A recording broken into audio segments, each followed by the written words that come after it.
This episode is brought to you by Bureau, our title sponsor. With 8 vibrant locations in Miami's best neighborhoods, Bureau is the perfect co-working place to work, network, and thrive alongside other entrepreneurs, creatives, professionals, and local businesses. Find your space at bureaumiami.com.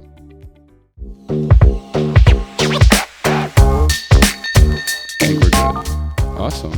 Well, we're here with Hue Chen, El Presidente, the president of Saglo Companies. Welcome, Hugh. Thanks for having me. We're down at Bureau Central. Hugh's drinking water, but I feel like we should cheers him anyway. Yeah, we should. Yeah. Cheers, Hugh. We're sipping a little bit of tequila. We're not going to get plastered. We really don't ever get plastered on this podcast. We just like to break the ice with a cheers.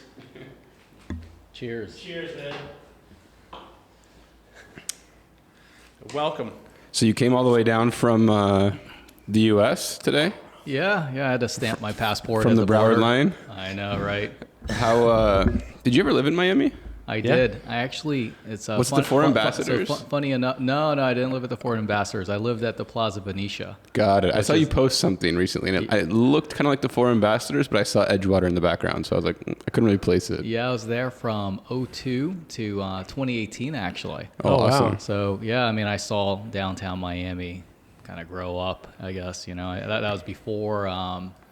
that was before Art Basel came into town, and before the Art Center was even built. Pretty wild. Wow. But I grew up in Miami. I was actually I was born in California, but we moved here in the mid '80s, and I grew up in the Palmetto Bay area. I went to Palmetto Senior High. Actually listened to your podcast that dropped today with Abe. And I saw that he was a fellow Palmetto guy. Yeah, Palmetto alumni. That's awesome. Yeah. But your parents are Taiwanese. That's right. Yeah. They were both born in Taiwan. Well, actually, my mom was born in Taiwan, in Taipei, Taiwan. My father was born in Shanghai, but moved to Taiwan when he was a kid. Okay. And what brought your parents to the land of milk and honey? The milk and honey. Yeah. Hey, look, I think they came over in the 70s, and look, What brought them here? America's it's interesting.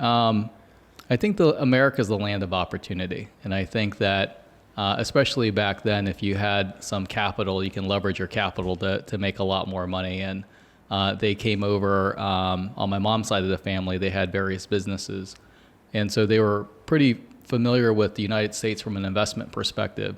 But I think that they probably wanted to raise their kids in the United States. And so off to California they went. Okay. And that's where you were born? That's right. And what business were your parents in when they got to California? The Chinese restaurant business. Oh, yeah? Yeah. Okay. Yeah, that's right. Wow, follow right along Abe's footsteps there. It's kind of, I guess the stereotype probably proves true. There's a lot of Chinese restaurant entrepreneurs there coming from Asia, from China specifically, and Taiwan. He started a company in Santa Monica that was very similar to Panda Express before Panda Express started. Wow. And he didn't quite get to the status that the Panda guys got today. I think they're billionaires actually, but he made a go at it. And then he transitioned into some other types of industries. He was in the auto industry for a little bit. And now he's retired. He's a hustler, entrepreneur. Yeah, I learned a lot from him. That's really cool. Yeah. And so you were born in California. What part of California? Santa Monica. Okay. And then you came to Miami. How old were you? Gosh. So I was 6 or 7 years old. I think my sister's 3 years younger than I am. So elementary school. And what brought your parents to Miami? Well, actually, my parents got divorced, and that's what prompted the move. So my mother stayed in California, and then my father decided to move to Miami. I'm not, I think he said that he just saw that there was a lot of opportunity here, and maybe he did some research or something like that, or maybe he just wanted to move very far away from California. So you came with your dad to Miami? Yeah, my sister and I went with my dad, which is kind of a little bit unusual, I guess. Yeah. And your mom stayed in California? My mom stayed in California, but we would visit her in the summers. Okay. Yeah. And so you basically grew up just with the dad, and did he get remarried or anything like that? He is remarried, Yeah. but not when we were really growing up. He got remarried when I was in my 20s, actually. Okay. But yeah, it's a little bit unusual. I know that it's a single parent household, so that part is not that unusual. But the father getting the custody is. Yeah. Okay. What a beast to be taking care of you guys and working, and that's a big job. That's no joke. No family here either, right? No family here either. No. Dang. And was he doing and not a lot of Asian people. Yeah, exactly. No, it was discussed. There was like two of them. There was you and there was Abe. That was it. And we went to the same school. And you guys didn't know each other. Right, exactly. Yeah. So growing up, were you what were you into as a kid? Were you ever doing like lemonade stands? Were you a natural born entrepreneur like your dad, or? No, not really. I don't know. Growing up as a kid, I think like a lot of kids, we were just trying to find ourselves. Totally. I was into video games. I was into Dungeons and Dragons, and probably more that genre than sports. And what else? Just school. I think with Asian households, the school and the education is a high point of focus, and so we really studied hard. What were you good at in school? Math. Yeah. Math guy. Yeah, math guy. He's got the Chinese restaurant, math. You know what's funny? We always ask. You fit all the stereotypes. We ask piano.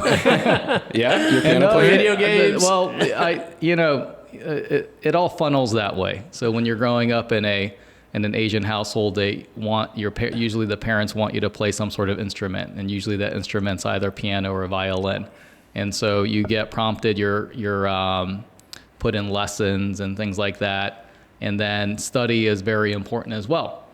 And then after graduating from high school, usually the areas of study that they want that the Asian parents want you to study is usually either medicine or law, or usually either medicine or law. Yeah. And so I didn't like either, and so I said I want to study business. But since he was paying for it, he said, why don't you just give the medical track a try and see what happens. And I did horribly in it, and I switched over.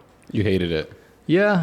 I never had a knack for it. I mean, I don't really like blood. I don't really like, Yeah. Biology. I mean, even when I go to get my blood drawn, I'm like looking away, like, tell me when it's over. But quick, going back to high school though. So your dad, when he came here, what business was he involved with? He was in the car business back then. So Okay. So when my father and my mother divorced and he got custody, he came over. He didn't know anybody. I don't think he had a job lined up, and it was just really hustling. But he had the American dream and all of that. And But had he visited Miami? What was it? No, I think he's visited like maybe once or something like that, but not a whole lot of due diligence. Yeah. But he's a bit of an impulsive guy anyway, so I think he just kind of took the leap of faith. Plus, back then, you really couldn't research it, right? There's no Google. Yeah. What are you going to do? Yeah. You go. Yeah, exactly. Yeah. And I think his very first job was actually in South Beach in the 80s. In the 80s, South Beach wasn't really a thing.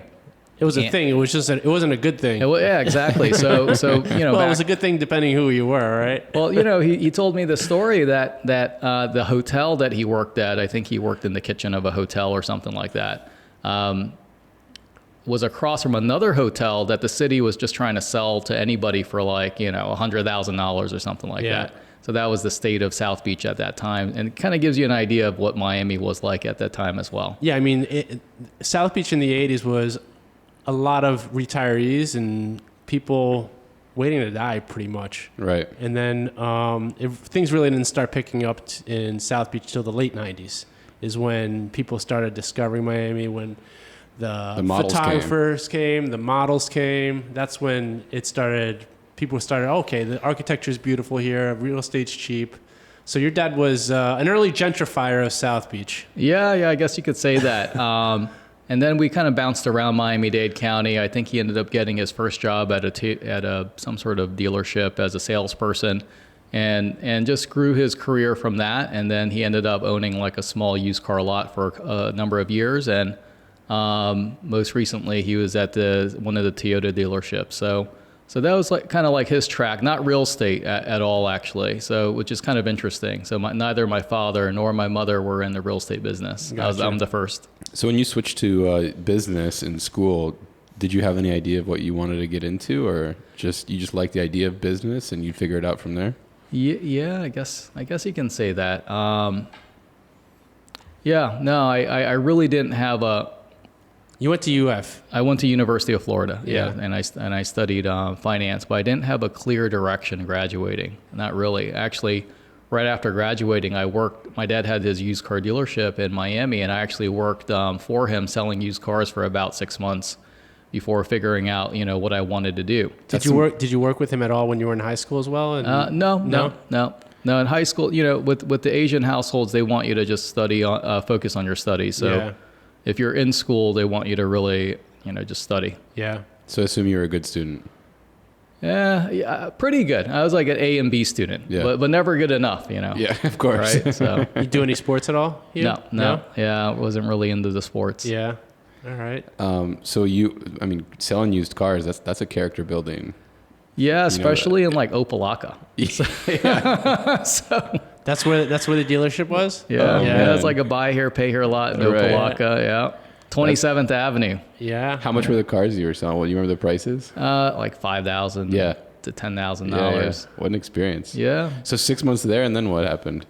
And then actually I had the opportunity the summer right after I graduated college to go to Taiwan for the summer. They had a program that's very similar to the birthright program for Israel. It's very similar to that, where the Taiwan government at the time had this summer camp for kids of Taiwanese parents that didn't live in Taiwan to go back to Taiwan for the summer and experience what all the island had to offer. That's amazing. And that was pretty cool. So I had not been back to Taiwan since then, probably for about 12 years or something like that. So that was a really great experience. And actually, when I talk to a lot of college kids that are graduating, I 100% advise them, if they're able to do it, if they have, if they're living with their parents or they have money saved up, go do a trip like that. Because once you get started in the business, it's just like, it doesn't stop. Yeah, it's hard to take the time. Yeah, exactly. How long did you go over there for? I was there for 2 months. 2 months, wow. That's crazy. So, if you hadn't been there since for 12, and how old were you at the time? I was, so I graduated. Early 20s? Yeah, 21. Yeah. So if you hadn't been there for 12 years, that basically feels like you'd never been there. It really, it's interesting. My very first language was actually Mandarin. Oh. Okay. But I forgot it because when we moved to Florida, no one, if you don't use it, you lose it. And so, so now I only speak English. But when I went back there, it's like, you still feel like it's home, so to speak, even though, I hadn't been there a long time and didn't speak the language. There's some core memories buried deep where that recognizes those sounds, I bet. Yeah, that's super cool. Have you been back to Taiwan recently at all? Now I go every other year. Oh, wow. Yeah, so we my wife and I will go, we make a trip out of it. So sometimes like last time we stopped in Japan. So we did Taipei and Japan. And then before that, earlier in like 2020, we went to Cambodia and Hong Kong.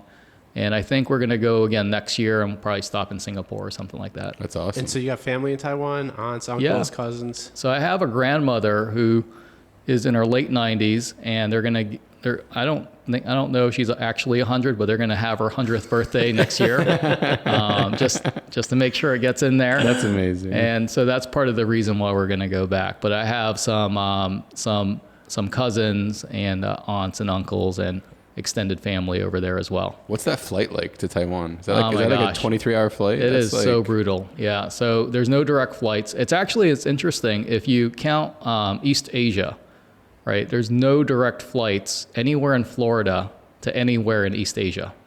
Zero. Yeah. So you have to connect somewhere. So it's usually a connection in at least one connection. So usually it's maybe San Francisco, Tokyo, then Taipei. Maybe you get lucky and you get a flight from like LA to Taipei directly or something like that. That's crazy. I had a buddy who had what was it? It was like a wedding reunion or something in Taiwan, and he invited me and my family to go, but I have 2 young kids, 3 and 6. I'm like, dude, there's no way I'm getting on that 20-hour trip with these maniacs. Yeah, it's a 12-hour time difference too, which that's what like really screws you up. For sure. And so, to be talk about jet lag, you're straight up upside down on that one. Yeah, that's right. crazy. Yeah, there's no remote working from Taipei. Right. No.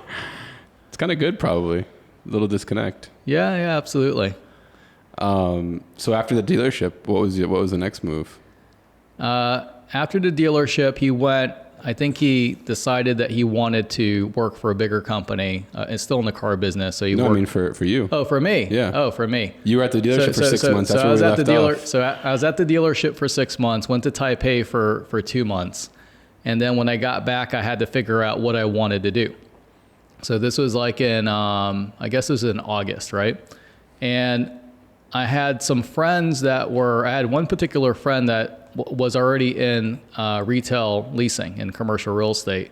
And ICSC, as you know, they have their state conference in August. Ben, you know what they say in real estate, if people don't know you, they're not doing business with you. Exactly. That's why the Built World podcast works with top of mind public relations, because being a best kept secret sure doesn't pay the bills. Paula Uspa Abbott, the brains behind Top of Mind PR, is a former real estate journalist, so she knows exactly what makes the media pay attention. And let's be real, getting in the press isn't just about bragging rights. It's about building credibility, landing deals, and making sure the right people know your name. Whether it's top-tier media coverage, killer storytelling, or just making sure you're the one people think of first, Top of Mind PR has you covered. Want to stand out? Hit up topofmind-pr.com or email info@topofmind-pr.com. Because in real estate, if you're not visible, you're invisible. Ben, you and I are all about PropTech, and if there's one tool we absolutely cannot live without for a commercial real estate brokerage business at Gridline Properties, it's Vista. Absolutely. Vista is incredible. We use it every single day, and we're always wondering, how do they do this? Every evening we get an email from them with real-time closed transactions. No more waiting around for months for the property appraiser to finally update. Yeah, whether you're doing industrial, retail, office, land deals, they have every closed transaction. And it's not just the speed, Ben. The details are on point. Seller and buyer info, contact details, phone numbers, emails, everything is accurate. It's hands down our top prospecting tool to farm for warehouse deals in Hialeah. Vista keeps us one step ahead always. It's also the best way to search for comps when putting together opinions of values for clients. Head on over to Vista.com and use code BuiltWorld and get 30 days free access today.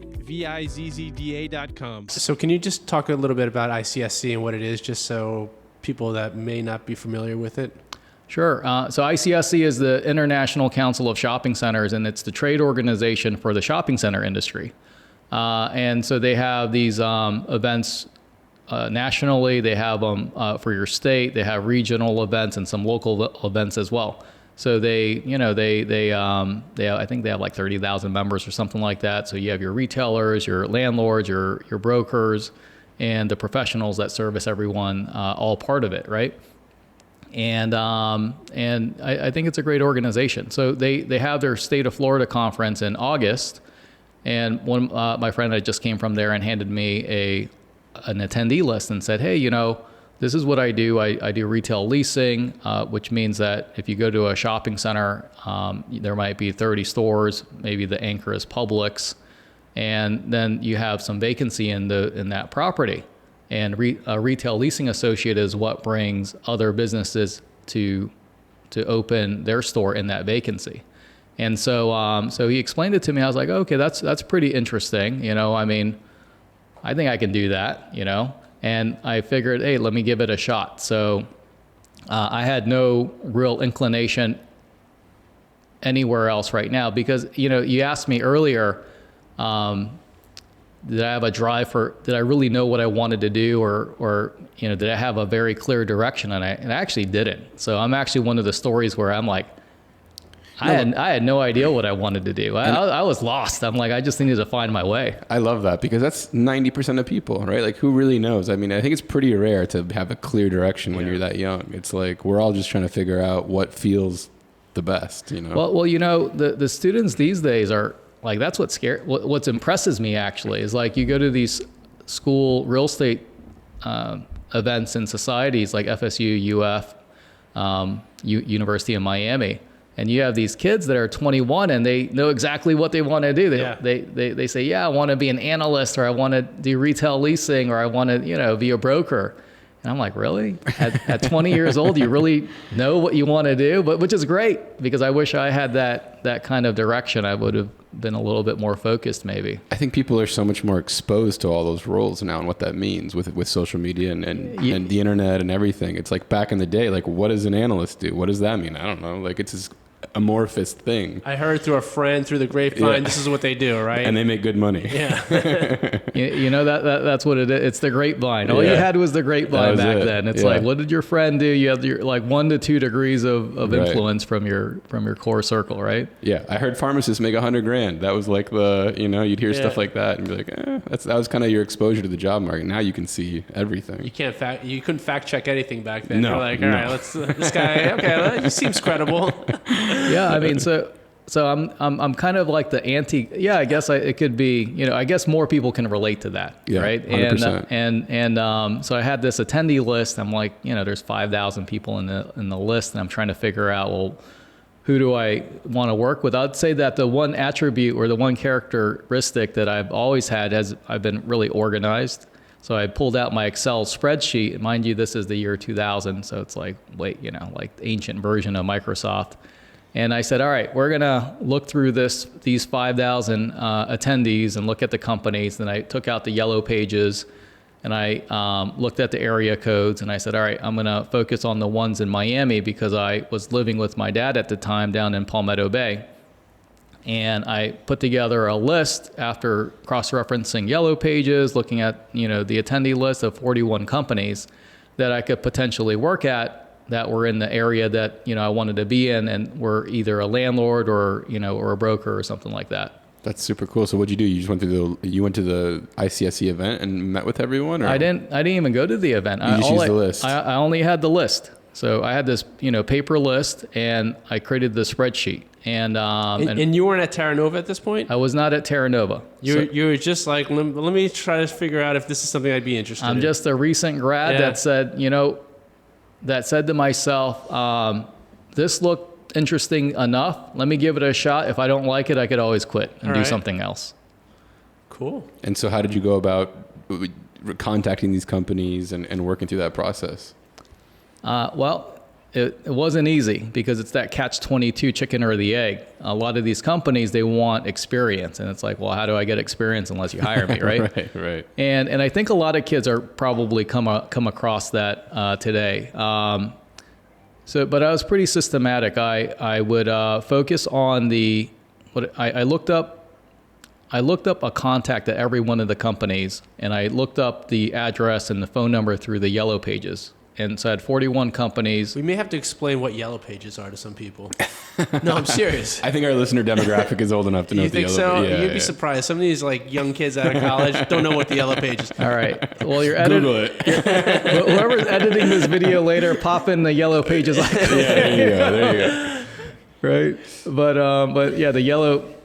Yeah, actually, that is kind of, think about it, right? That's so different. Doesn't exist anymore. It's so different now. There is yellowpages.com, though, I'm pretty sure. But no one uses that shit. Yeah. But it's there. Yeah. This kind of, I'm going to tangent completely. And I think that's okay from what I've seen in your other podcasts. There's no rules here. Yeah. But I read the biography for Elon Musk by cool. Walter Isaacson. Yeah, right? he's a great author. He's written so many fantastic books. So good. And so when I say yellow pages, it really reminds me of the story of one of Elon's first companies. I think it was called I don't know.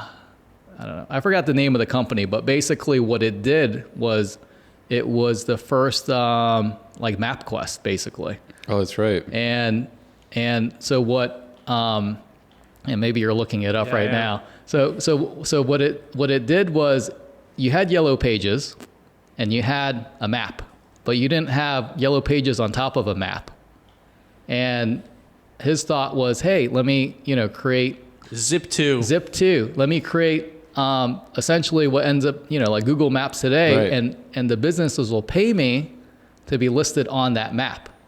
And so he actually did that, and I think he ended up selling it for quite a bit of money and then rolling it into PayPal. $307 million is what it says. I think that was just a little bit of money. Yeah, back in 1999. I know, right? That's when he bought his. Hey, so don't hate on yellow pages. Yeah, right. That's when he bought that car and wrecked it. What was that? The McLaren F1. He bought a McLaren F1. It was like $1 million back then, and he didn't have it insured, and it was so new. And he wrapped it around a tree. I think he was driving with one of the other. I think it was Peter Thiel, and they crashed it, and he Elon starts laughing, and Peter's like, "What's so funny?" And Elon's like, "This thing isn't even insured yet." Oh my gosh! Yeah, let me tell you, the guy. That's a great book. Yeah. Have you read it? Yeah. It's a long book. Yeah. It's a long book, but it's a lot of lessons in there, right? Totally. What a beast. like game theory. I'm like, this is so cool. It's so cool. So where did I leave off? You were going through the Yellow Pages, contacting these companies. Right, Yellow Pages, contacting these companies, and I figured that, hey, one of the great pieces of advice that my father gave me was, if you want to get a sales job, which these real estate transaction jobs are sales jobs, you want to show that you're really hungry, and to show that you're really hungry, you don't take no for an answer, right? And you guys know, you're in the real estate business. And sometimes you might have to get the door shut in your face, 5 times, 10 times, 100 times, but you do what it takes to get what you need to get to your goal. Persistence. That's right. Consistent persistence. And to be gracious about it. Sometimes, you get the door shut in your face 100 times, and that kind of like... You got to swallow your pride. You can't let it sour you, right? You got to keep that positive attitude. Yeah. So I already set the expectations in my head that, all right, these 41 companies, I know I have no experience. I just got my real estate license. I was at least, smart enough to do that before applying. And, but I probably have to talk to them or try to reach out to them at least 5 times. So, 41 times 5, 200 somewhat outreaches. And I figured, maybe I could do it in a lot of different methods. So I could email them, I could fax them, I could mail them a letter with U.S. Postal. I could call them and follow up, and then I can maybe even drop it off in person. So that's what I did. I systematically did all of that, and I got a lot of no's. I got a lot of people that said, hey, you don't have any experience, which I knew. And so we can only hire people with experience. And so what I did was I took that to heart, and I said, all right, I'm running into a little bit of a brick wall, but I do have my real estate license, and if experience is what they want, I can figure out how to get that. So I ended up looking in the Miami Herald, the paper version. The classifieds. The classifieds. Yeah. This is before, Indeed or whatever. And there was a few residential companies that were looking to hire a salesperson, which, all of them want to hire because they don't pay you. Yeah. Right. And so there's always a job. There's always a job. So I ended up picking Century 21 in Miami off Biscayne Boulevard, and I was there for about a month. Knew absolutely nothing. I'm 21 years old. And the broker or the manager of the office says, all right, here's a list of phone numbers. What you do is you call. I'm like, really? And what do I say? And he kind of gives me a sales pitch. So I make 2,000 calls that month. Holy wow. shit. And I'm trying to get listing appointments. For residential. This is my very first time ever doing it. So for 1 month, I make 2,000 calls. I get 0, appointments because I just, I have no idea what I'm talking about. But I stick that Century 21 experience onto my resume, and I go back to my list of 41 companies that do retail real estate, and they send it out again. I'm like, all right, I got experience. 2 months or 1 month. 1 month. 1 month and 2,000 calls. That's a lot of calls. It is a lot of calls. But you know what? What else am I going to do, right? 100%. I'm not, I wasn't married, no, none of that. So basically, Terra Nova had one of the only training programs at the time, and Beth Azor, which I think is a friend of the podcast. She is. She was the president of Terra Nova at the time, and then she had her HR person, Miriam Lopez. I looked it up recently. She was the gatekeeper, and she was like, look, Beth, this guy is just insane. You got to talk to him. Just persistent. Consistent persistence. Yeah, and that's what Beth's all about. Yeah. So, 5 no's to get the yes and all that. So you demonstrate that. You don't just say it, you do it. Beth was big time and you wasn't she? Yeah, right. And so I showed up to their group interview. So you're sitting there with 6 other people, and they do the group interview with you, and you do the predictive index test. Do you know what predictive index? Talk about it. I don't. So that's a behavioral. So do you guys know Myers-Briggs or DISC? Yes. So it's very similar. Okay. So predictive index is maybe one of the old school ones are the first ones that did that. And I think a lot of companies use it now because it's proven to be pretty effective, especially for salespeople. You want certain characteristics to be a good salesperson. So I did the predictive index, and I did their Wonderlic, which is like their how fast you learn kind of test. And I passed those, and I got hired into that rookie class. And she would always hire 4 people into the rookie class because she said that out of every 4 people that start, 3 of them just drop out. That's the dropout rate. And so she wants to at least have 1, so she hired 4. And in my rookie class, actually, I'm still in it. And 1 other person's still in commercial real estate. Wow. So 2 made it. So 2 made it. Wow. 2 out of 4. You beat the odds. Yeah, that's right. So that's how I got in. That's so cool. And what'd you start doing? Just retail leasing? Yeah. I got hired as a retail leasing associate. So I was doing canvassing, putting my CRM together. I was showing space. CRM in the early 2000s. Sounds like you were ahead of the game. What were you using for CRM back then? They used something called ACT. Okay, yeah. Exclamation point. Yeah. ACT exclamation point. Like basic, doesn't connect to the internet or anything like that, but organizes your contacts. What do you use now for your CRM? I use something called Less Annoying CRM. Oh, I've heard of that. Yeah. Is it good? You like it? It's actually pretty good. Yeah. I a few years ago when we got off of ACT and I was trying to figure out which direction I wanted to go, I looked at sales. I looked at all of them. And I wanted something that that was super easy to use, and on top of that, very customizable, and didn't cost a fortune. And that's what I ended up with, Less Annoying CRM. Yeah. So I'm glad you were using a CRM back then. I mean, if you're in the industry, you have to be using a CRM. Like, I don't understand how people in our industry cannot have a CRM. Like, you have to organize yourself. You have to have a way to methodically reach out to your clients. And if you're having a CRM, and I don't count a spreadsheet on Excel as a CRM, you really have to. Hey, half the people would disagree with you. Because I think Beth actually did a poll recently. Just what's your CRM? And I think 54% or something like that said spreadsheet. Yeah. And look, a lot of people made a lot of money using a spreadsheet, and the old saying like, well, if it's not broke, don't fix it, right? Yeah. Use what works. Brutal. I can't imagine. I can't imagine working off a spreadsheet. Not with what we do. Yeah. No, that'd be really tough. I mean, email marketing, call reports. I don't know. It's like being stuck in the mid '90s. Totally. So how did you like working at Terra Nova? Like, what was your initial impression there? Because you had the idea that you thought you might like retail leasing, but you hadn't really tasted it yet. I think I guess you could say, you could put it that way. I think I had the idea that, I think I was open-minded enough to try out anything. I said, all right, retail leasing, that's one thing I can try out. And if it sticks, it sticks. If it doesn't, it doesn't. And I think that there's some statistic or something like that maybe X amount of percentage of millionaires out there made their money through real estate. I think it's like a lot of them. It is, right? Yeah. And so it's not like, I'm not being a librarian or something like that. So it's got a real future. Nothing wrong with librarians. I think that now another tangent would be that, with the whole AI thing, with large language models and prompting, those liberal arts librarian type of jobs, English majors are probably like ahead of the curve in knowing how to ask for stuff.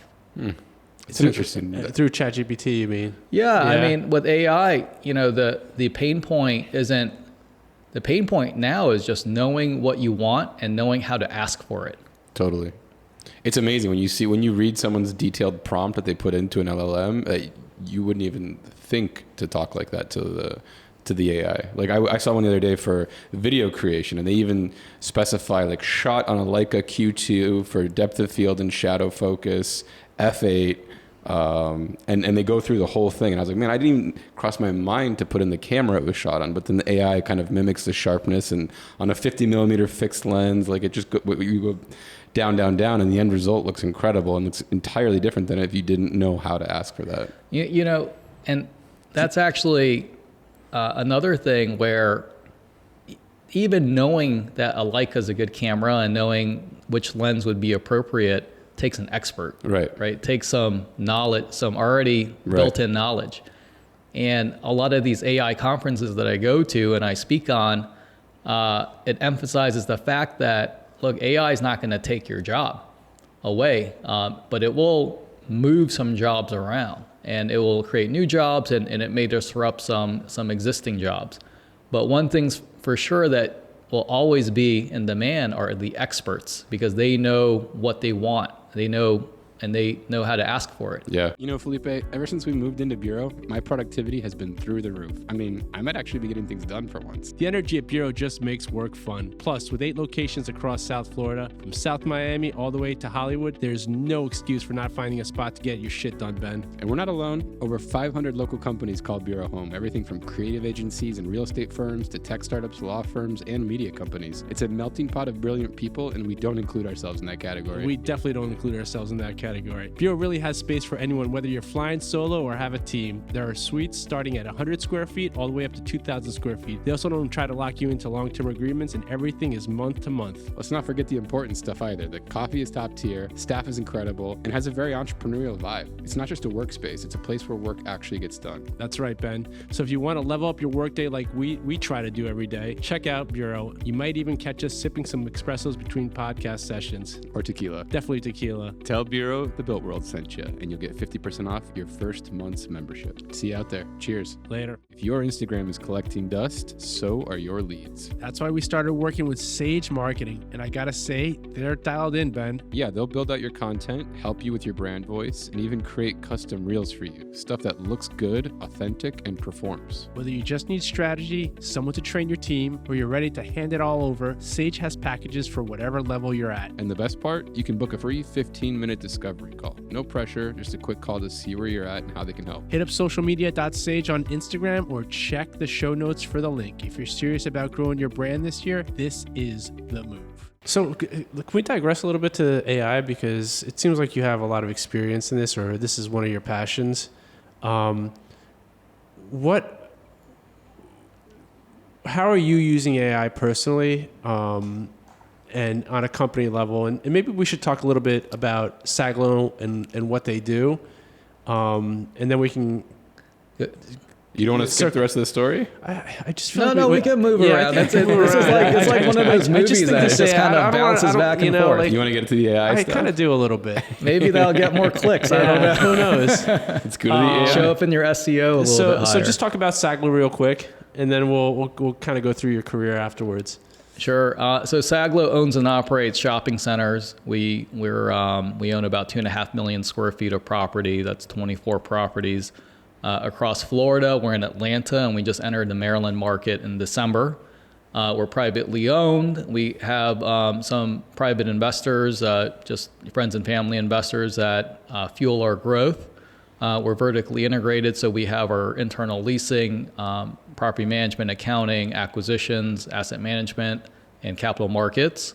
But we do have some third-party companies that we partner with in markets that are outside of South Florida for leasing and management on a case-by-case basis. And we're looking to grow throughout the Southeast, Mid-Atlantic, a lot of markets east of the Mississippi.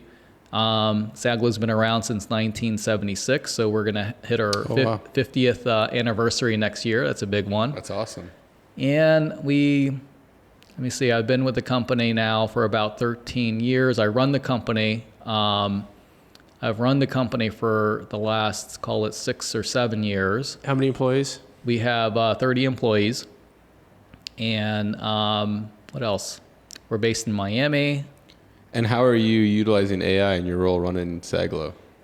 Oh, well, let me see. I think programmatically, there's a lot of initiatives that we're trying to do right now that I probably don't want to say in a podcast format, but I'll give you some more generalizations, not the step-by-step. And I think a lot of people right now are focused on their internal data, especially if you're owner-operator. Because number one, if it's easier to validate the data because it's your data. Because I think one of the pain points right now with AI is the hallucinations and figuring out if they're only right 90% of the time, I mean, that 10% that they're wrong can really hurt you. And so to perfect the model and to teach the model in a way that limits the errors to less than 1%, you really should probably start with your own data. Because that was a prime example we were doing recently, was reviewing leases for an industrial client of ours. And I was trying to figure out quickly if the tenant had any options to renew. And I uploaded the PDF to chat, and I said, based on your read of this lease, does the tenant have any options to renew? And it said, it does not.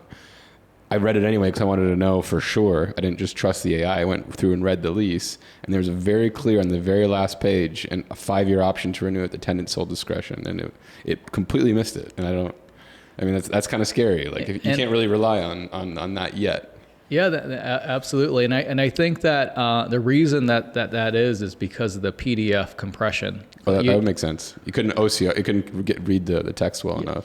So the AI masters will tell you that to avoid uploading PDFs because that Adobe compression is a little bit wonky. You don't know what's hidden even in that compression, a lot of artifacts and things like that. So they say that the best way to do it is to just upload a bunch of JPEGs. That's one way because it'll read JPEGs better than it would read Adobe PDF. Really? But the best way would be text, plain file text, right? Because that has the least amount of lift in figuring out what it actually says. Not Excel files either. You can do Excel, but I think then it has to get through like the Microsoft coding and things like that. Gotcha. But I think Excel is probably pretty acceptable. Especially if you're doing it through like Copilot. And remember, Microsoft is, I don't know if it's the major or the biggest investor. No, it's one of the major investors in OpenAI, which also, is ChatGPT, right? So I think that it plays nice with Microsoft, but you have to be a little bit careful about that. But I interrupted you. You were talking about crystallizing your data to use in the LLM. Right, and so if you look at commercial real estate, especially shopping centers, the value of it is in its income, right? And the income is dictated through its leases. And so the leases are the foundation of the value of the properties from an income, when you look at it from an income analysis, not from a replacement cost or anything. But from that point, I think most people are just trying to figure out how do we talk to our leases. And in the same way, hey, I want to ask my lease, do you have an option? Right. Or I want to ask a set of leases, I got an empty space right here, can I lease to a restaurant? And one lease might say, no, you can't because my lease says that I have a radius restriction on no restaurants within 200 feet and this space is 150 feet away. Okay, good to know. Because right now, how people have to get to that answer is to read a lot of leases or go into all the lease abstracts or even, I think there's a company that we used to use called DealSum where you can run a report and then look through that. But it's not an instantaneous question and answer as if you're going to send it through Slack or Teams or something like that. And that's where we're trying to get to. Mm-hmm. And so right now we're in the process, which I think a lot of the companies that are in our peer group are in that process of structuring their lease data first. That's really interesting. Yeah. And that gets to your point of even knowing what to ask for, knowing how to upload the files, knowing how to clean up the data so that it can be well read by the AI. Yeah, and it can't be so general. Like, for example, I think that what is going to end up happening is that the lease is usually 40, 50, could be 80 pages, 100 pages in some cases. So there's a lot of sections to it. You got your use clause, use restrictions, exclusives, et cetera. But then you have, and that's more on that leasing side. But then you have, your CAMREX and your, pro rata shares, and how do you define operating expense? Is there caps? All that stuff. That's more on the accounting side. And then you have more on the operation side. Are they required to put a sign up? What's the sign approval process? All the timing and everything. And so each one of those, and you guys probably, it sounds like, Ben, you're pretty good at prompting and not really. I'm learning. I'm exposed to some of it through some of our other social media stuff. So I see it. All right. So when you're prompting, I think that the best rule of thumb in prompting is first you want to tell ChatGPT who you are. So I might say, hey, I'm Hue Chen. I'm president of Saglo. We own 2.5 million square feet. Like all the stuff I just said a few minutes ago.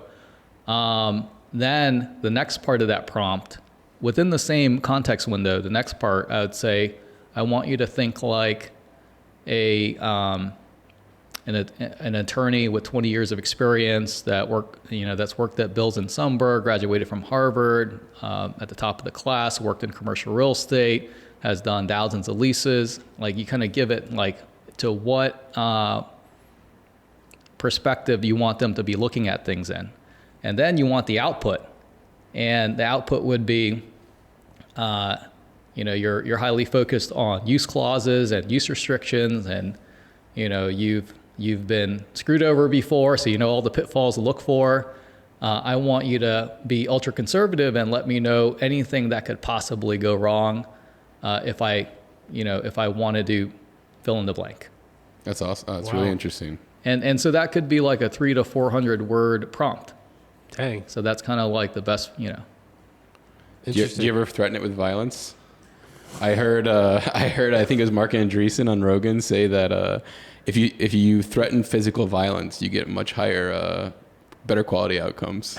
Yeah. No, it wasn't. It was Sergey Brin. That's who it was. It was Sergey Brin. There's also a school of thought that you got to be nice to your AI. They're going to be your They're going to turn one day. Right. The T2, I used to be polite, but then I saw somewhere that it's using up, I don't know, they said millions of dollars of energy asking please and thank you to your AI. Yeah.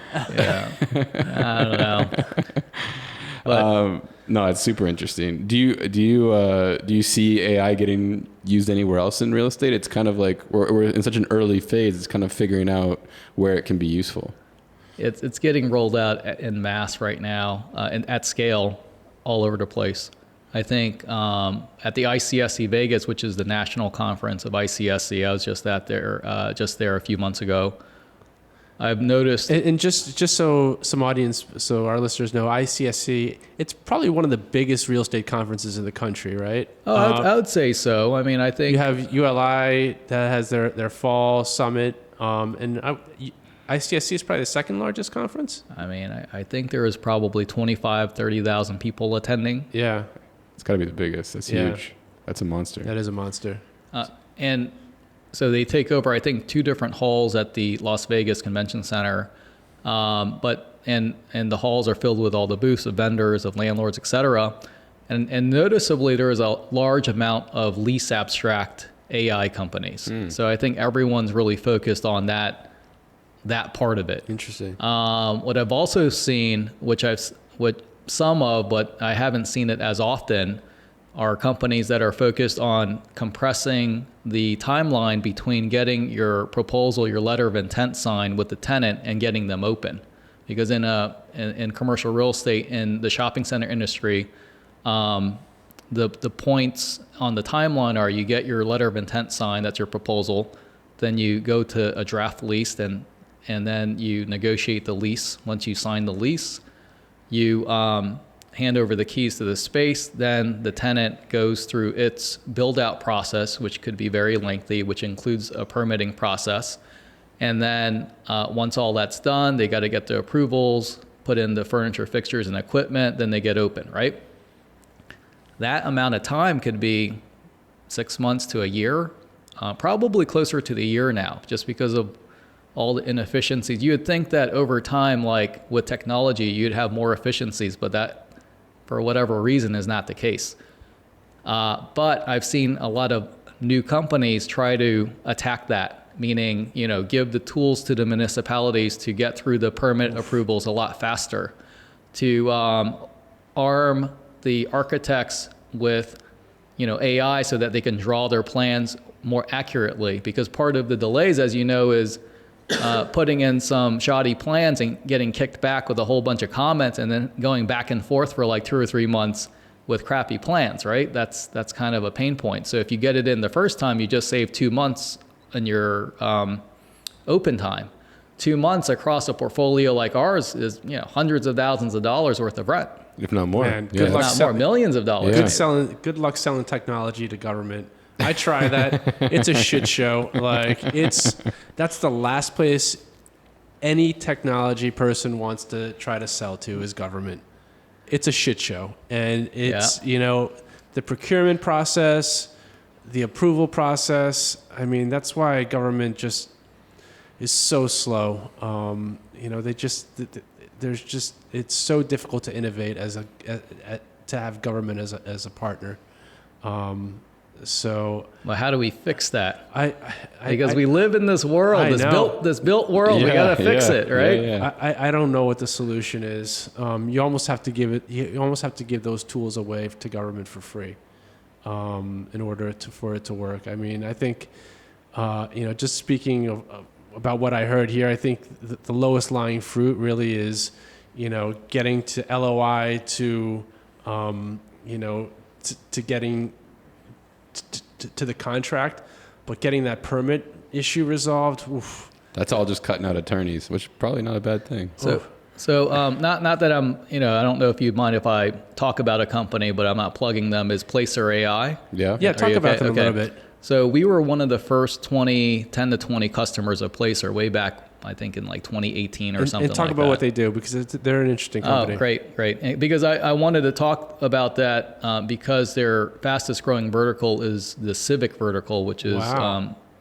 municipalities. But so Placer AI, what they do is that they are a data company. And what they do is they amass large amounts of data on people, on how they move, where they hang out, where they sleep, et cetera, but not to the level that they know like the name of the person or, anything like that. It's just more generalized data. And they get that information by acquiring it through various sources. And, oftentimes when you have your cell phone and you download an app and you agree to the terms and conditions, you're also agreeing to share your locational data. But again, I don't have a problem with that just because they're not really looking at me as a individual. It's just more generalized. Not that you don't know of. Yeah. I don't know. So they are able to take that large data and sort it in a way so that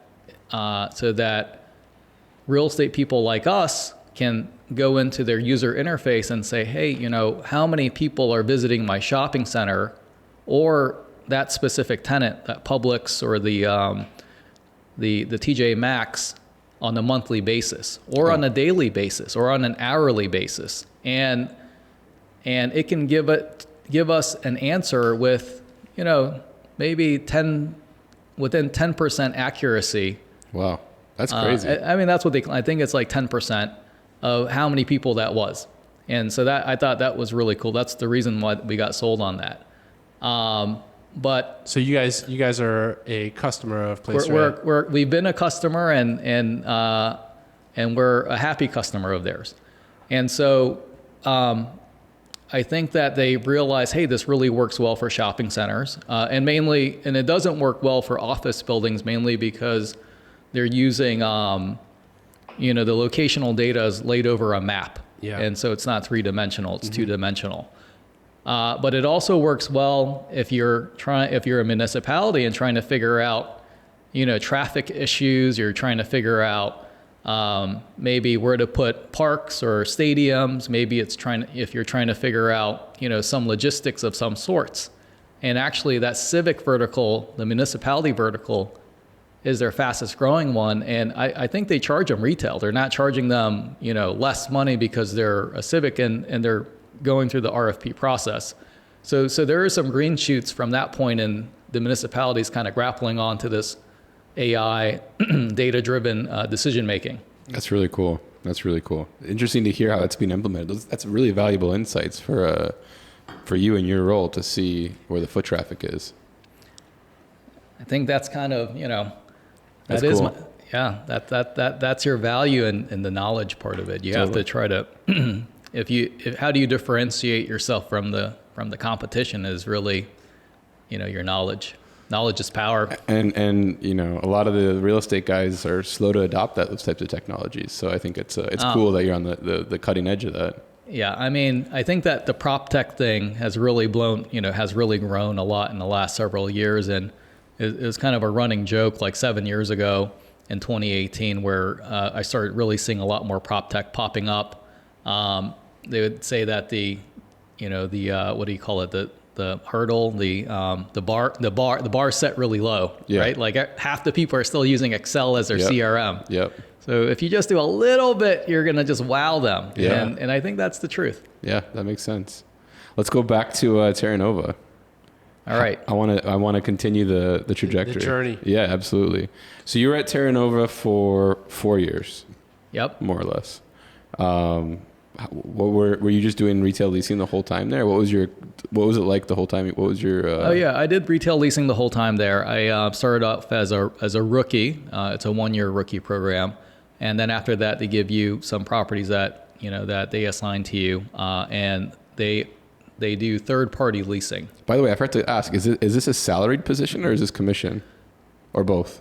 Like, what was that comp structure like? Right. No, during training it was salary. I think I made $25,000 for the year. Oh wow! So I'm 21, 22 years old, $25,000, no commission, no bonus, but I get training. But I tell people, like, it sounds bad, but it's like, well, maybe my like other kids that graduated around the same time, maybe they're making 40,000 or 50,000, so they're making like 20 or 25,000 more than I am. But what is $20,000 over a career? Yeah. You know what I mean? And so the point is, hey, if I can get my foot in the door and have someone like Beth, who I think she charges like $20,000 an hour now or something like that. I mean, she charges a lot of money for consulting.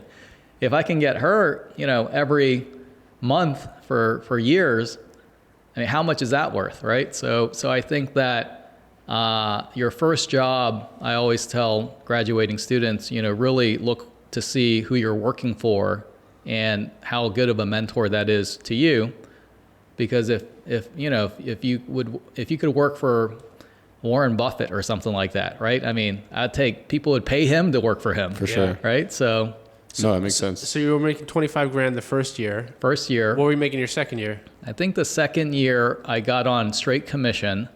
So I had to build my pipeline and everything. I think I made like 35,000. Oh, that's awesome. Yeah. Yeah. But after that, you quickly get to over $100,000. So by the time you like left year 4, you were at 100,000. Yes. Okay. And what made you? And your friends are still making 60. Yeah, I mean, I have a friend that was with one of the big 4 accounting firms, and I think he started at 60, and I think like 4 years later they're at like 70 or something like that. And you're cruising. You're going more hockey stick. Yeah, but it's more risk. Totally. It's commission. Yeah. Right? Totally. I totally. mean, but your upside is a lot higher. Right, and it's more fun. Yeah. So you enjoyed it. I liked it. Yeah. What made you jump from Terra Nova? What was the next move? Yeah, so and my experience there, I enjoyed working at Terra Nova. I learned a whole lot. I thought that it was a great company to learn about all the asset types. They were working on public centers. They had institutional clients. They had more mom and pop clients. And they did things the right way. Like, there was no cutting corners in process at all. When you go to ICSCs, you're not drinking. You're there 30 minutes before the thing. Hold on a second. So we had Steven Patel on the show. You didn't have any wine with this guy at all? He's got a nice collection of wine too. Yeah. Okay. I think, like, if he gives you wine, you drink it. Yeah.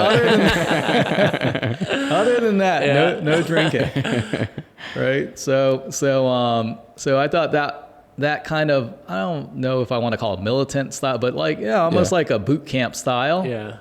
I appreciate it because, you learn how to do things the right way. Because if you don't, like, the opposite end of the spectrum is you start off and you work for a team that's, just kind of throws, you're off on your own, loosey-goosey. You don't really know, the processes or the best way of doing things. And you're you're just making mistake after mistake.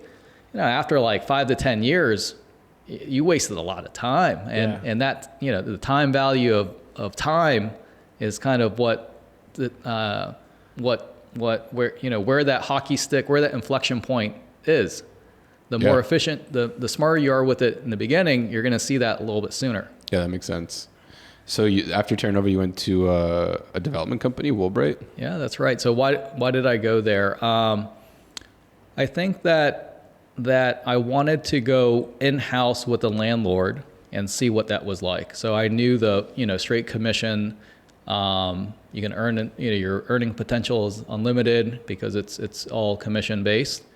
And I wanted to see what it was like working with a merchant developer in-house like Woolbright, where, they're buying a lot of properties. I mean, back then in the early 2000s or the mid 2000s, I think they were one of the most prominent acquirers of shopping centers in the state of Florida.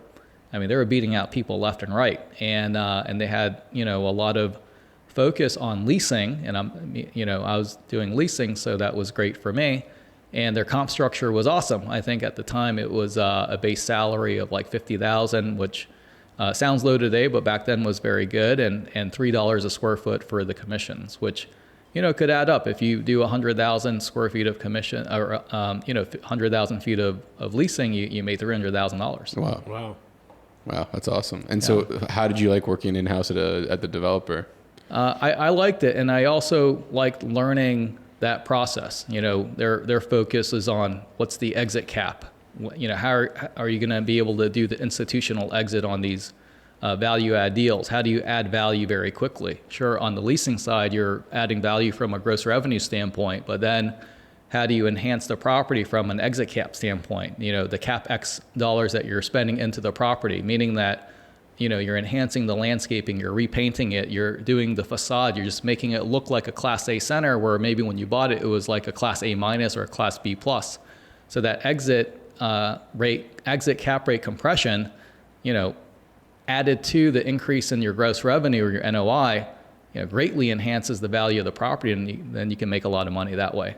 And also they had that, institutional partnership capital with them as well. So it was really interesting observing how that all worked out. And I was taking a lot of notes along the way. I'm sure. What was your role there? Like, what were you overseeing? I was a leasing manager. Okay. So I did retail leasing there. So I didn't have my hands involved in any of those other departments. But I paid attention. And by now you already had the requisite experience to be the leasing manager. Yeah, and it really helps you out too. It actually, learning all the asset management and capital markets helps you as a leasing person, because it helps you structure the deal in a way that is going to probably get approved, and maybe in a way that worked out better than the business plan of the asset to begin with. So I'll give you an example. Like, for example, one of the properties that Woolbright was working on ground up was in Kendall. It was called Carter Square. And it was on the corner. It was the former Don Carter bowling alley on the corner of Kendall Drive and 137th, I want to say. And they had plans on doing this multi-story deal, multi-story retail on the ground floor, 2 stories of office, and all this other stuff. And they were looking at rents in, I think, the 20s per square foot to try to pencil it all out. And my last deal that I was working on at Terra Nova was Walgreens, coincidentally, because I know Walgreens has been in the news recently. And I knew that Walgreens was paying like crazy rent. Like, they were paying, we're talking rents of $60, $70 a foot on 15,000 feet. So I said, hey, instead of doing all this, why don't we just put a Walgreens in here at $70 a foot? And then maybe, you don't have to build as much, and it'll still pencil out to be a good profit. So we ended up doing that. Oh, wow. So which is kind of interesting, because, knowing that, hey, a Walgreens deal here, and you can maybe even sell it as a single tenant net lease, yields a low cap rate, or the market cap rate for a single tenant net lease is low, yields a high amount of value, and maybe that's going to really boost your internal rate of return. Yeah, that makes sense. And those are long leases too.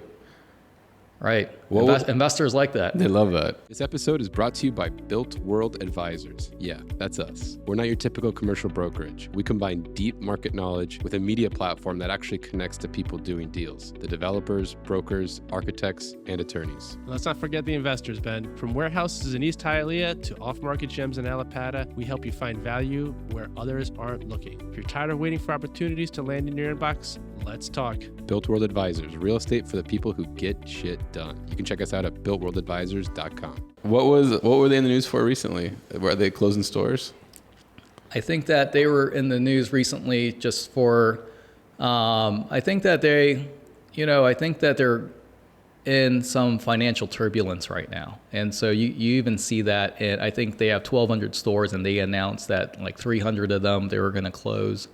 And then, that's reflected in the cap rates of a lot of the Walgreens that are currently being marketed for sale. Those rates are going up. The cap rates, right. The cap rates are going up. Right. That's right. Yeah, it's a little harder to finance. Also like trying to finance a Walgreens deal, you don't know if it's one of the ones that are getting sold. And from a lender standpoint, I think they look at the takeout risk. Like, yeah, maybe you're certain now, but by the time it comes to refi, what if they're not there? Who's going to take me out, right? Right. Man, lenders are scared of everything these days, aren't they? Look, the most that they can make, with a lender, it's kind of, you have to put your lender hat on when you're trying to put your debt book together or something like that. The most that they can make is the 6% that they, on the money that they lend you. That's like, if everything goes right, they get their 6% interest and their money back, right? That's if everything goes right. And so, they have to be ultra conservative. Yeah, because inversely, the downside, they end up with a vacant Walgreens that they have to figure out what to do with. That's Yeah, I think a lot of people learned a lot of lessons in 06 or 7, 8, and 9. Yeah. That makes a lot of sense. So, Woolbright, you were there for 6 years, and then you took a sabbatical. You took a gap year. Yep. What inspired that? Well, let me think about this. So this was in 2010. I think towards the end of 2009, the deal volume from a leasing standpoint started to go backwards. And up until then, mind you, in the year 2000, I went to Taiwan, but from 2000 until 2010, I had not taken a vacation for more than 1 week straight. Oh, wow.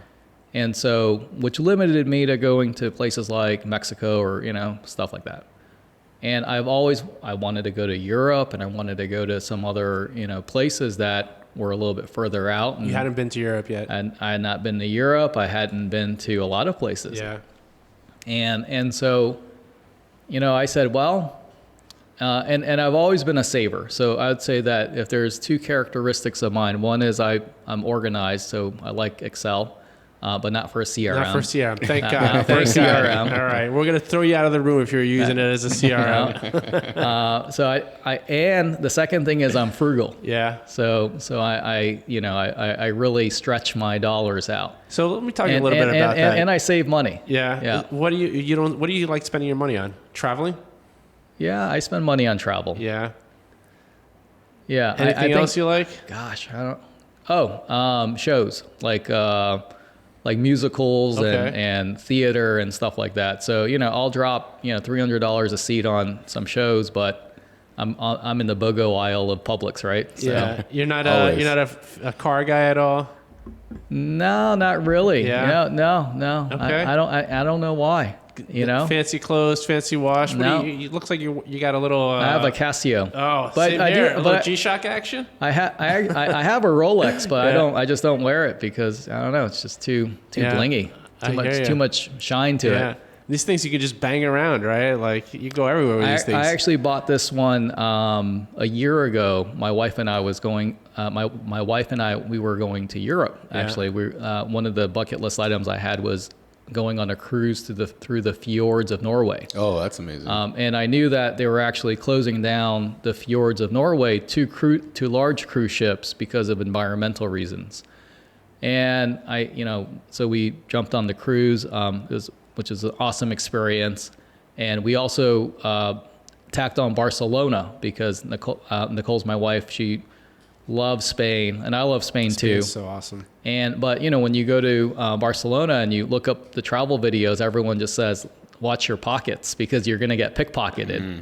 And it's kind of funny because my aunt she was pickpocketed. My mom was pickpocketed. Like everyone I spoke with that's ever been to Barcelona was pickpocketed. I'm like, all right, so I guess if I go there, I'm going to get pickpocketed.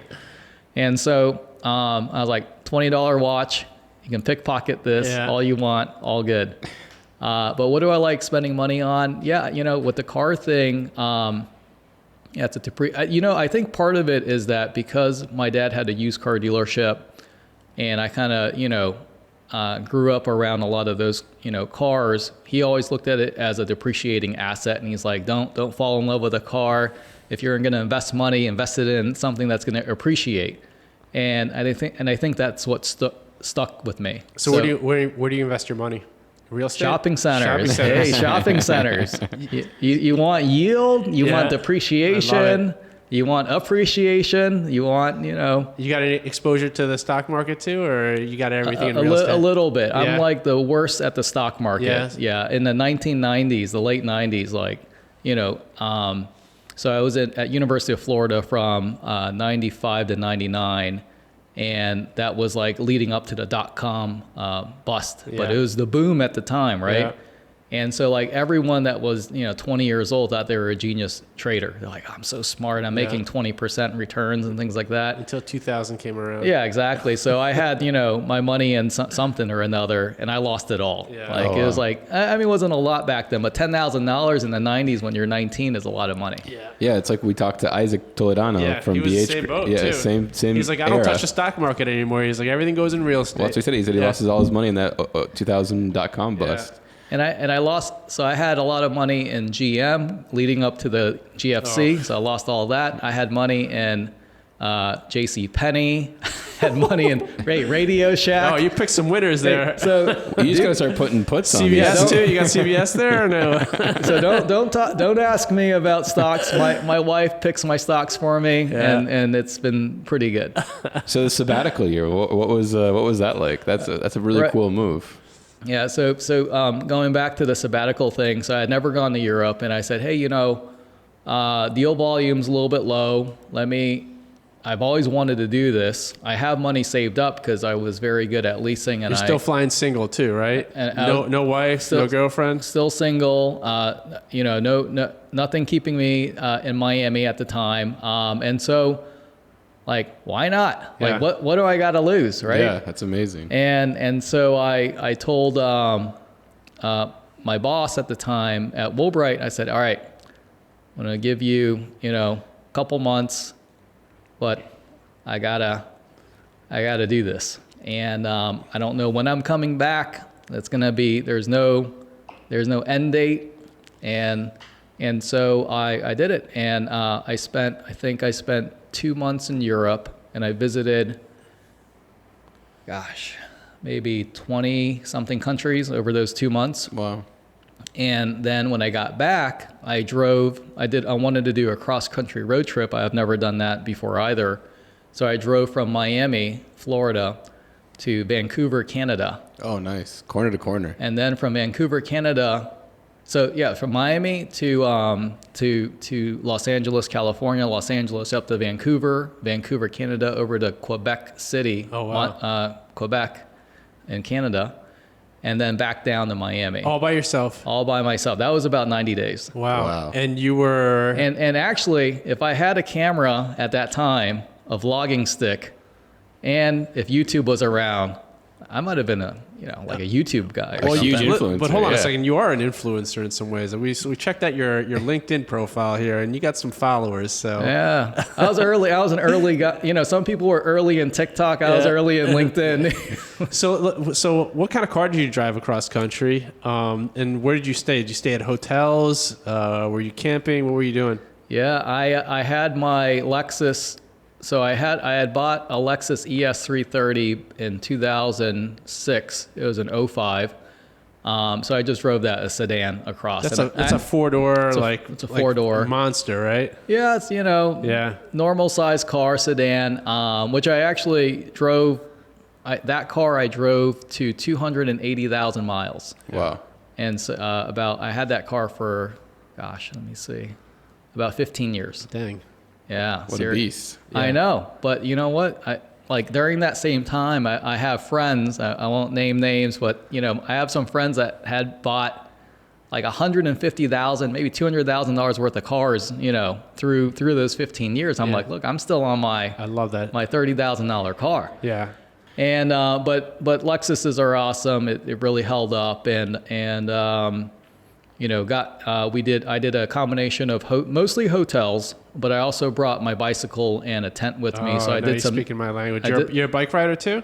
A little, not hardcore, just a little bit. What kind of bike did you bring with you? Mountain bike or what was it? No, it was like a hybrid. It was Scott. It was a Scott bike. Oh, nice. Those are sweet. Yeah, just like a hybrid kind of thing. Yeah. Do everything. And so what, you had that on a bike rack on a bike rack. And then you would just stop in a town and ride around? And let me tell you, in 2010, 2010 was a weird year for the global economy. Yeah. I think people are getting, just everything was at a discount. If you had money to spend, I was staying at really nice hotels for under $100 a night. Very little lines to go into anything, like going into the Vatican, going into the Louvre, everything. You look at the videos, right now, as I'm scrolling my Facebook feed last week, I'm like, everyone's in Italy, everyone's in France, right? So many people are in Europe right now, but back then it's like everyone's just holding on, tight because it was a little bit rocky. But which actually, if you're counter going against the grain, that's the best time to 2021 was the best time to take a cruise for sure. It was there's half the people on the cruise ship, half the price. That's when you want to go on your cruise ship. A contrarian traveler. Contrarian, that's what it is. Contrarian. Yeah. So how did you like the gap year? Did you miss work? Did you enjoy the freedom? How did you feel about it? Yeah, it says here, sabbatical. I got this from your LinkedIn. Travel throughout Europe for 60 days, drove across North America for 90 days, traveled to other parts of the world for a few weeks at a time, obtained my broker's license, picked up photography as a hobby, and found myself. That's very poetic, isn't it? It is. I actually wrote that, not ChatGPT. No, it was very good. No, I think it was a lot of soul searching and kind of, when you spend that much time with yourself and you try to figure out, hey, do I want to continue to do real estate? Is that something that, I enjoy doing? Had you invested in real estate at that point? No. You just had your money underneath the mattress? I had money in a money market account because I was so burned by... Actually, that was one of the great things is I had a lot of money saved up in a savings account, not in the market, because I was like, I realized, self-awareness. I'm just not good at the market. Yeah. And when the stock market went down by half, I was good. Yeah. I was nice. I got no money in the market. Yeah. I had already lost my money. I'm good. So you feel like you actually, on the trip, the sabbatical, it reinforced that you were on the right path with real estate, or did you make some changes? No. I mean, it really did. So, I got to just kind of hang out and enjoy Miami and see Miami as a tourist and all that stuff. And I think that I got my broker license because I had the time to do that. And I missed it. I missed going to ICSCs, which is kind of one of the great things about ICSCs. It just brings everyone together, And I think that I missed the camaraderie and just the community that the retail real estate industry has. So I said, I'm ready to come back. I sent out an email to all of my contacts in my act, and said, all right, I'm ready to come back. Respond if you're interested in talking. And no, I mean, I ended up having I think, and this is great because this is 2011, so it was still a little bit shaky. 2011 wasn't but I did have 28 companies reach out to me and say, all right, let's talk. Wow. And so I did have a bit of some options. And that's, I think it's so important to have a good brand and build a brand and protect your brand. And because that's what that's there for. It's for the security of your livelihood. And, I didn't think twice about taking a year off because I had a strong brand going in, right? Yep. Because I was like, look, I for sure I'm going to have options when I get back. I'm not even going to skip a beat. It's all good. So you come back and you started working for Ram Realty. You were there for about a year. What'd you do over there? Leasing. More leasing. Yeah, more leasing. Yeah. You know, that's what I did. I was known as the leasing guy. Yeah. I thought Ram built multifamily. They also do shopping centers? Or am I thinking of a different Ram? No, you're thinking of the right Ram. So Okay. I think they are more heavy in multifamily today. But actually, I just read something in the last week that they bought $200 million of shopping centers recently. And I think I just spoke with someone at Ram. They're really gearing up that shopping center acquisition, the grocery anchored space. So there's more competition now, even more competition for that kind of asset type. Which, you know, if I could give a self plug, I'm also looking to buy shopping centers, you know, in the Southeast and Mid-Atlantic, east of the Mississippi. So if you're selling, let me know. Awesome. But there's a lot of people looking to do that. And but no, at the time they had bought the L&R portfolio and they needed to add the value to that portfolio. So they were in the midst of, you know, they needed to do some heavy lifting on the leasing side. So they brought me in to help out with that.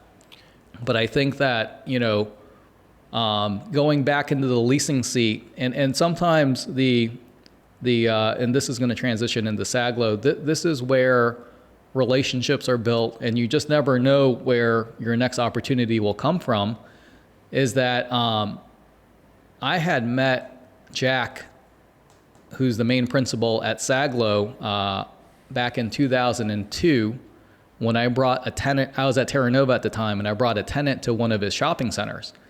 And from that time until I started working at Saglo, which is in 2012, so those 10 years, we stayed in touch with each other. But I never thought, hey, maybe I'd be working at Saglo, because it just never, just didn't occur to me that would have happened. So you never know where that seed may grow into something that's a lot more interesting. But we had a conversation towards the end of that year I was at Ram, where he was actually asking me, hey, who I should hire for leasing. Because one of his leasing people were moving from his company to a different company, and he wanted to get my thoughts on who was very good at leasing. And they had just, at that time, they sold, I think, one or two assets and had some liquidity, and also they were in the process of selling their office building, which would have given them a lot more liquidity. And their business plan was to grow the company by leveraging that liquidity. Instead of owning 100% of, a handful of properties, let's own 20% of a lot more properties, but bring in some friends and family equity. I think he was inspired by, do you know Gary Rappaport? Mm-mm. Okay, so he's a old school ICSC guy, Rappaport Companies out of the Mid-Atlantic, super successful guy. And so he teaches a class every year at ICSC Vegas on syndications. And he has a book about it where he, shows what he does, which is your 8% preferred return, and then you do a cash flow split after the preferred return. And so he was inspired by that structure, and he was telling me his plans, and I was like, oh, that's interesting. So acquisitions, syndications. I mean, I studied finance in college. Let's talk. Yeah. So that ended up being a lunch, and that lunch ended up being, let's give it a shot. Both knowing like, hey, maybe, I might suck at it, so he'll have to fire me, which I'm totally fine with, or I might not like it and I'll just leave. But we went in knowing that we're open-minded and we're both taking a little bit of risk, and it worked out. But you went to Saglo. What position did they hire you there? I was the vice president of acquisitions at the time. All right. Which is a role you hadn't really had been exposed to, like you were saying, right? I had never done a discounted cash flow analysis. I had never underwritten a property before. I have never even opened an offering memorandum of an investment sales package ever. And so in 2012, so I actually we solidified the offer in May. I want to say it was April or May of 2012, and I let Ram know, and they wanted me to stay on for a little extra time, so I was on for I think an extra 30 days, and then I took that summer because I didn't start Saglo until August. So from from June to August, I had a little bit of time. So then I took my second like gap summer, if you will, and spent it in Europe and Taiwan and Egypt and stuff like that. Nice. So that was pretty cool. And I highly recommend anyone that's ever transitioning companies or transitioning roles or careers, like if you can swing it, if you saved up the money, like do it. Because, otherwise you're not, when are you going to be able to take 2 months off and go travel, right? 100%. And so, so I did that. And the one thing I do want to say about that is that, I think you never do it alone. I think that one of the things that I learned along the way that you always have a little bit of, help from somebody. And so, Jack took a chance on me. He, gave me the opportunity to join his company and to grow his company. Beth Azor guided me along the way. I learned a lot from Steven when I was at Terra Nova. I learned a lot from Dwayne when I was at Woolbright. I learned a ton over at RAM as well. They were more of the fund model, which is pretty cool. And they did a lot of multifamily. And so I think that it's just interesting how things kind of evolve over time. Totally. And so it sounds like you figured out how to do acquisitions. Oh, yeah, right. So, sounds like you didn't suck at the job. He didn't fire you and you didn't quit. All right. So I'm Asian. Numbers, Excel, math, this is your sandbox. All those attributes. This is where you shine. This is where you shine. Hey, like if they had a piano in the corner, it'd have been like perfect, right? No, so, all those things kind of came together. It looks like, of course. And I knew all the landlords, because I knew a lot of the landlords, at least the ones in South Florida. So I had the brand. I can reach out to them. I'd get the most challenging part is getting a call back, right? Yep. And so I could get the call back. And no, I was able to learn what I needed to learn maybe in about 60 days. I took a crash course in Argus. That was like a 3-day crash course. I just started underwriting stuff, like 12 hours a day, 6 days a week, just to get the reps in. Even if I wasn't bidding on it, I was like, I'm just like underwriting stuff. And yeah, I think that after you put in that many hours, and I knew a lot of the fundamentals already. So that helped as well. So I would say within maybe 90 days or something like that, or 120 days, I was already fully up and running. And then we bought our first deal from when I started, I think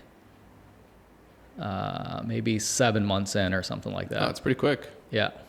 That's exciting. And so when did you become president of Saglo? I got, that was, gosh, I think I'm going to say it's like 2017, around there. Okay. And did you go straight from acquisitions to president, or was there Well, I mean, it's always been a small team? It was a small team when I joined. I think there was about 12 people when I joined. By the time I got promoted to president, maybe we're at, 18 people or something like that. And I think that a lot of people ask, hey, do you join a really large institutional company or a small company? What are the advantages and disadvantages of both? And I think that working at a small company, even though my role was in acquisitions, if you really like what you're doing and you're good at it and you see the opportunity to help, I mean, I'm helping out in property management, I'm helping out in leasing, even though that wasn't, I'm helping out pretty much across the entire company. And I already acted as if I was the president, not in a bad way, but just, in a accomplishing way. So then naturally, that would lead to the path of, hey, you've demonstrated the discernment, the strategy, the, high level thinking. It's natural that you should be the president. That's awesome. And here we are. Cruising. And so what's the future for Saglo? Buying more shopping centers, as you just mentioned? So yeah, that's kind of it. Yeah. I mean, can you kind of describe like what are the type of centers that you have in your portfolio? What are they anchored by? How many square feet? And then what you guys are looking for? Sure. So we have 24 shopping centers in our portfolio. Our smallest one, I think, is about 9,000 square feet. Our largest one is 250,000 square feet. From an asset value standpoint, we're heaviest in Miami. So we have 2 really big properties in Hialeah. We have a bunch of stuff in Southwest Miami on Bird Road and on Sunset Drive. And then we have a pretty diversified portfolio across Florida. I have 3 properties in Orlando, 1 in the Space Coast, Melbourne, 4 in Jacksonville, 4 in Tampa, 4 in Atlanta, and 1 in Maryland, right outside of DC. And the anchors that we deal with are Winn-Dixie, which is Aldi now, Fresco y Mas, which was Winn-Dixie, TJ Maxx, Marshalls. I have a lot of medical. I have a lot of restaurants. I have a lot of services. What I like to describe it is as daily needs, necessity, and essential use, which is super important because in COVID, I think people never heard of the term essential use before. And during 2020, during the shutdowns, the only types of businesses that were allowed to remain open were essential use businesses. And luckily, we were both in Florida, heavily in Florida, and we had a lot of essential uses. So a lot of our tenants were able to open up rather quickly. And we had very little collateral damage from the COVID shutdowns in 2020. So that kind of strengthened our resolve in, hey, this is the type of tenant mix that we like. And even though maybe they're not the sexiest tenants and maybe you're not, hitting tremendous IRRs, it's a very safe type of asset for us. And we feel like we've rode out a lot of storms with this type of tenant mix and asset type. So our shopping centers that we're looking to buy would be, call it 100,000 square feet plus or minus 50. So maybe 50 to 150,000 square feet, anywhere from 10 to $30 million in purchase price. And maybe 20, 25 tenants. They could be grocery anchored. They could be more discount anchored. I'm pretty comfortable as long as that the risk adjusted return is right. So if I buy a shopping center with like a thrift store and a Goodwill and a church, I'd like to see a higher cap rate. If we're pursuing a property that has a grocer like a Fresh Market with some like a Starbucks and stuff like that, yeah, okay, I'll pay market, which may be a little bit lower cap rate. I think it's so interesting because for so many years people have been saying, I think it was the run up to COVID, kind of like the whispers that retail's gone, like it's all e-com, everyone's going to e-com, retail's dead. And I think you posted something recently about how the younger generations are really craving real life experiences, and you mentioned your daughter loves go to retail outlets to shop. So someone else's daughter, but not Stranger my, Things thing. So it was someone else's daughter. Yeah, but one of my friends, her daughter, okay, loves that, and so Gen Z is, I think, defined as 15, 25 or something like that, and so I call that like the COVID era. Generation. And also the generation that always had e-commerce, right? I think that Gen X and millennials, we, in our adulthood, we were shown e-commerce and we're like, oh, wow, e-commerce, it's so different. It's so interesting. And I think that's the gravitation towards it was that. But then imagine if you're so young that you always had e-commerce. And the interesting thing is in-person experiences, like, from the perspective of growing up, I think that's what's happening there. And especially look, if in the COVID era for year, I have some family in California, they didn't leave their house for like a year, 2 years, maybe 3 years. Wow. That's Think crazy. about that. It's Isn't that crazy? Nuts. That's nuts.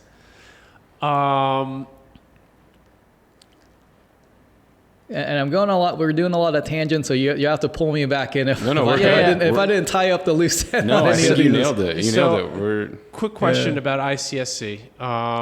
What are like 3 or 4 things that really stood out at this conference for you? Any interesting new concepts that you saw in terms of retailers?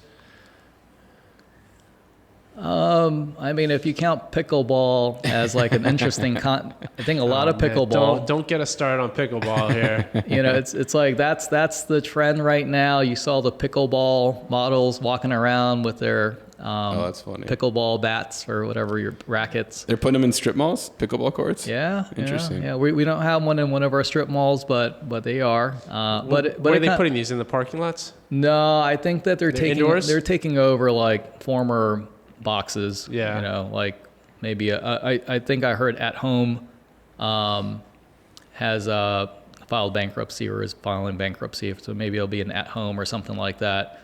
But I think that, you know, going back to the Gen Z thing, that you know, I had gone to the UF Real Estate Trends Conference, and they had a speaker that wrote a book on Gen Z and their habits, and that's where I got the data from, that they like the in-person experiences a lot better.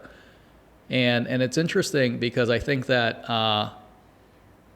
I also saw a news article, I think in the last 2 weeks, that e-commerce for the first time in, I want to say 20 years, declined in sales as opposed to increase in sales, period over period. I don't know if it's quarter over quarter or month over month. But there's a decline. But there is a decline for the very first time. But bricks and mortars did not decline. Interesting. So either they shot super high and now they're kind of coming back, or something. It's not a 16% year over year growth anymore in total e-commerce sales. And right now e-commerce is 16% of total sales, which, by the way, if you're a student of history, which is interesting, if you think about Sears, right? But back in the 1960s and 70s, they're famous for having their mail order catalog. Yep.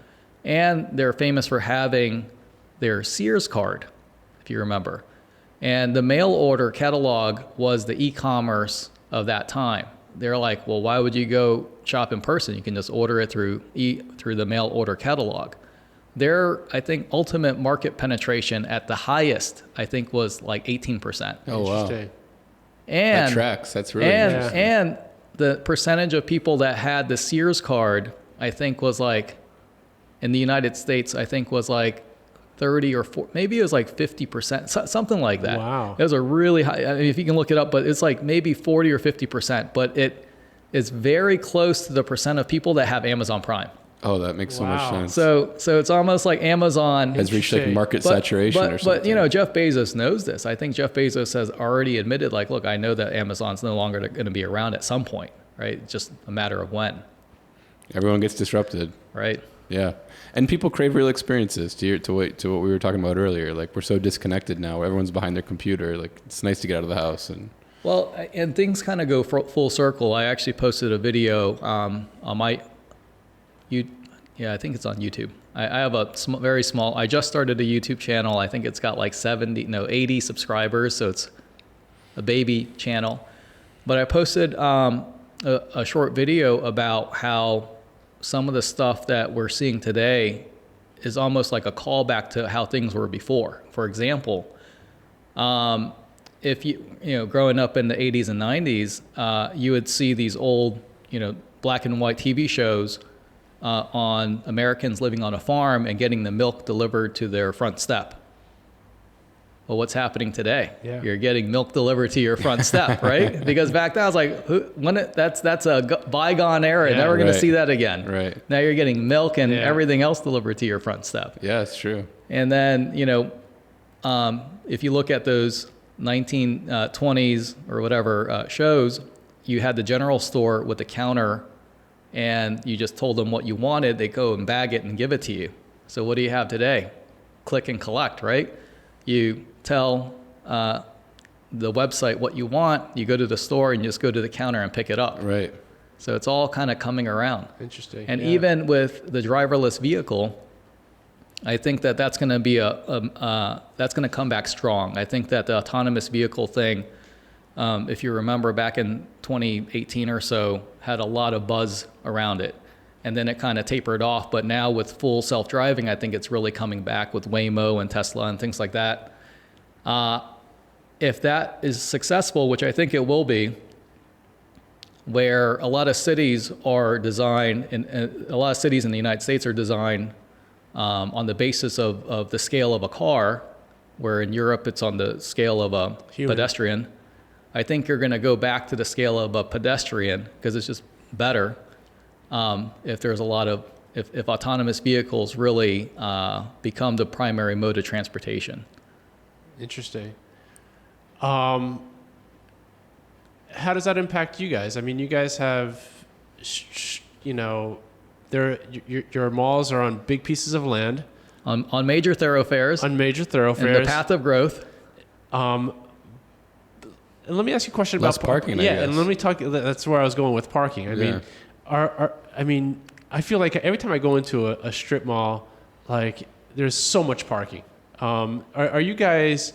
Do most of your properties have too much parking, or are you guys crunched for parking? Yeah, so I think it's the opinion of depending on who you ask. So who governs the parking? If you ask the municipality, is there too much parking there? They're going to say no. Yeah, they have just enough, or maybe they don't have enough. They set the minimum parking requirements. They set the minimum, but then also in a retail property, you have your anchors and your shadow anchors that might have a covenant running with the land require you to have a certain amount of parking as well. And those covenants and those restrictions might have been set back in the 80s and 90s and aren't keeping up with the times.